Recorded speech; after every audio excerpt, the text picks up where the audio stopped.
Buenos días, comunidad unicolmayorista. El día de hoy venimos a presentar el trabajo de teoría constitucional y del Estado con tres invitados muy importantes: una socióloga, un historiador y una magíster en periodismo digital.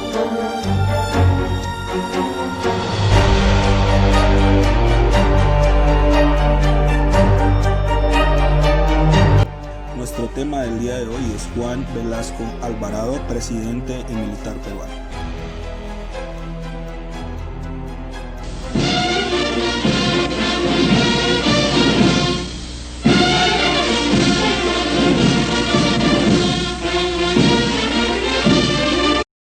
Nuestra primera invitada del día de hoy es la señorita Adriana Rincón, magíster en periodismo digital. Hablaremos hoy sobre el político y militar Juan Francisco Velasco Alvarado. Él nació el 16 de junio de 1910, falleció el 24 de diciembre de 1977. Fue un militar y político peruano quien siguió jefe de comando conjunto de las Fuerzas Armadas.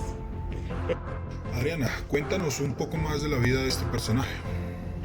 Su padre, Juan Manuel Velasco Gallo, y la señora Clara Luz Alvarado Suena, nació en una familia trabajadora, teniendo así 11 hermanos. Era una familia muy pobre, la cual su madre vendía chicha para solventar los gastos económicos. Pero lo que nos cuentas hasta el momento, Adriana, es una vida muy modesta. Cuéntanos algo más, la parte profesional o militar de él. En 1954 ascendió al grado de coronel. Luego pasó de ser director de la Escuela de Infancia y jefe de escoltado mayor, el cuarto divisorio del Centro Industrial Militar de Perú. Asimismo, teniendo tanta estudio y tanta preparación, en 1962 pasó de ser el egresado militar al embajador de Perú en París, Francia. Retornó nuevamente a Perú y fue nombrado jefe Estado Mayor del primer régimen militar en 1964, generando así la división en enero de 1968, bajando el primer gobierno de Fernando Velandia Terry.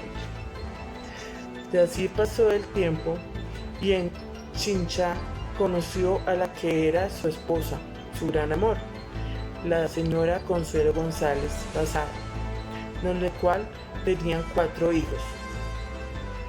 Pasando el tiempo, él empezó a hacer un complot contra el gobierno de Belaúnde. Desde el momento que obtuvo la comandancia general, Ejército de Prevención, comandó el conjunto de General Juan Velázquez, un complot contra el gobierno democrático de ese entonces. Se reunió con los 4 coroneles Rafael Hoyos, Jorge Fernando, Leonardo Rodríguez y Enrique, planteando su sustitución por un régimen justo de tenencia de la tierra que haga posible la difusión de la pequeña y mediana propiedad en todo el país. Después de la intervención de nuestra primera invitada, Adriana Rincón, y de escuchar una pequeña parte de uno de los discursos de este personaje tan importante para unos y tan polémico para otros en el Perú, vamos con nuestra segunda invitada, una socióloga de la Universidad de Oxford, Valentina Rivera. Ella nos va a explicar de qué manera Velasco Alvarado llegó al poder en Perú.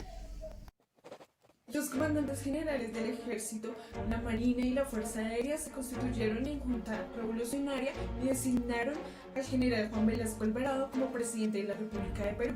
El gobierno revolucionario declaró juntarse la constitución vigente y las demás leyes que se estaban subordinadas a los objetivos del gobierno.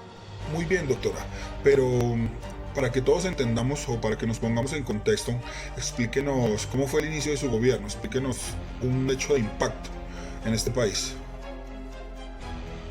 El hecho de impacto fue que el gobierno ordenó la toma de las instalaciones de la IPS en Talara, ayudó al gobierno a consolidarse en el poder. Este hecho sucedió el 9 de octubre de 1968, ya a base de esto se celebró el Día de la Dignidad a nivel nacional en Perú, pero fue eliminado al restaurarse el gobierno democrático. Gracias, doctora, por sus explicaciones. En este momento vamos a ver al fondo un discurso realizado por Juan Velasco Alvarado a los 6 días de posicionarse como presidente del Perú. Una de las primeras órdenes que emitió fue la expropiación de la petrolera más grande en ese momento de todo el país por irregularidades en el pago de impuestos, por decisiones tomadas desde 1920. Seguidamente vamos a revisar 4 de sus obras expuestas por nuestra doctora invitada, Valentina Rivera.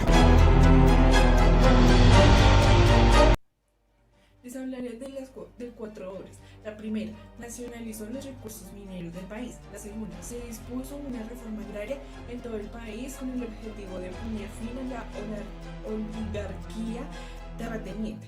El tercero, estatizó la industria pesquera y creó un ministerio pesquero. La cuarta, creó el Sistema Nacional del Apoyo de Movilización Social llamado SENA. Ya vamos entendiendo todo el proceso de este personaje, pero lo que no me queda claro, y creo que a nuestros compañeros tampoco, es qué pasó con el anterior presidente, o sea, cómo se generó el golpe de estado del 68. Por favor, ¿nos puede aclarar? Qué pena. En horas de la madrugada del 3 de octubre, tanques de la División Blindada rodearon el Palacio de Gobierno como el Palacio del Congreso. El Congreso fue cerrado y el presidente Belaunde fue enviado en un avión a Buenos Aires. El golpe fue planeado por un grupo de oficiales del ejército encabezado por Velasco. Muchas gracias, doctora, por toda su explicación. Ahora, por último, pero no menos importante, nuestro último invitado, historiador de la Universidad de Harvard, Edward Steven Riaño. Él nos va a explicar desde su punto de vista cuál fue el factor más importante para el colapso de Velasco Alvarado en su gobierno. También nos va a explicar cuáles fueron las marchas populares que se dieron en contra de su gobierno y cuáles fueron las más importantes.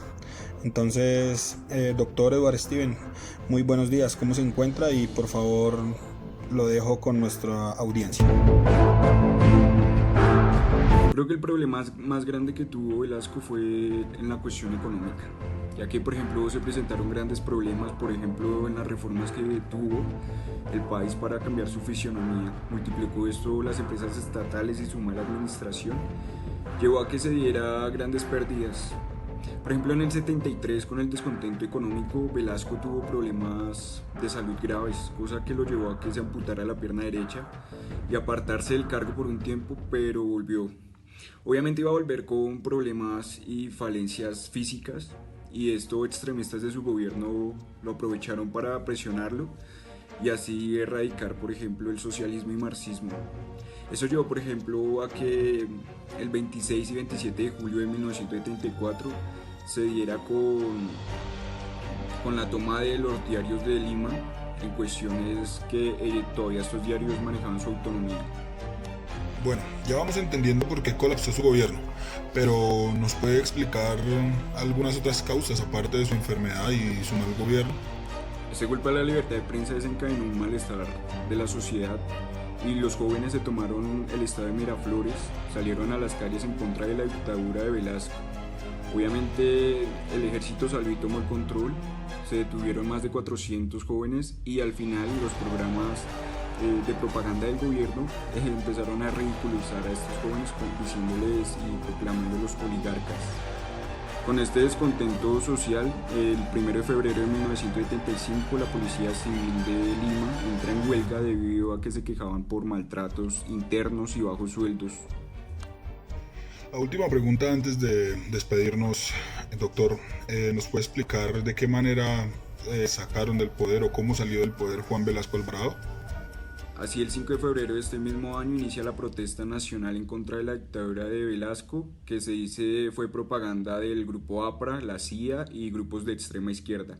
En estas protestas se incluyeron también delincuentes que en su recorrido quemaron la plaza militar de San Martín, el Correo Nacional, y asimismo el ejército tuvo que salir a tomar otra vez el control civil, utilizando la fuerza. Al finalizar y al tomar nuevamente el poder civil, Velasco hace un manifiesto y dice que la culpa de todo esto fue gracias a la CIA, pero lo que él no tenía en cuenta era que ya su poder o influencia popular ya era muy precaria, casi nula de hecho. También se manifestó corrupción por parte del gobierno. Por ejemplo, en contrabando se decía que los mismos gabinetes hacían parte de los contrabandistas del pueblo y no se les hacía nada, y aparte se les daban subsidio a los familiares que jerárquicamente y políticamente estaban por encima de los demás. Por ejemplo, los mandaban a Europa del Este a estudiar y recibían subsidios y alivios económicos. Al finalizar el mandato de Velasco en 1975, en el Banco Central las reservas estaban en números rojos, y esto llevó a concluir que en su gobierno económicamente fue un total fracaso. Muchas gracias por acompañarnos hasta el final de esta transmisión y espero haya sido de su agrado este documental.